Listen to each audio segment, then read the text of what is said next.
Depuis ce week-end, un déluge qui s'est abattu sur le bassin de Moguio. Le résultat, hier, une grosse inondation là où on se situe. Donc, il faut s'imaginer que hier après-midi, en fait, là, on revoit enfin le goudron, mais j'avais de l'eau jusqu'en haut des bottes. Et donc, toutes les serres qui étaient aussi complètement inondées, de l'eau par-dessus les plantes. On a les premières courgettes là, qui devaient arriver dans un mois. Elles sont protégées, mais vous voyez là l'eau qui reste dans le... En fait, ça veut dire que les racines ne respirent pas.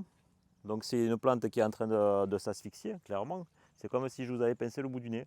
Et du coup, elle va s'en sortir, mais elle ne va pas donner la production que j'attendais. Quand on voit les plantes là, qui commencent à être jaunes comme ça, en fait, la croissance se stoppe, quoi. On était obligé d'arrêter les salariés parce que c'était pas sécuritaire de rester dans les serres dans des conditions pareilles. Aujourd'hui, la terre est détrempée, on ne peut pas avancer en espérant que le vent se lève pour que ça tire un peu. Là, il y a trop d'eau, c'est une année exceptionnelle, hein. La clé, c'était le drainage des fossés, donc il a fallu nettoyer les fossés qui étaient encore obstrués.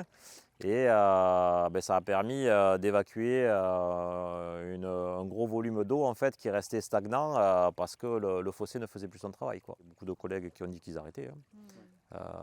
Parce que c'est très très dur de tenir. Et avec ça, les aléas voilà, comme le Covid, comme là, des intempéries. On avance tout le temps dans le brouillard, quoi. On ne peut pas lancer une campagne en se disant bon, on connaît la chanson, ça va bien se passer et tout roule, quoi.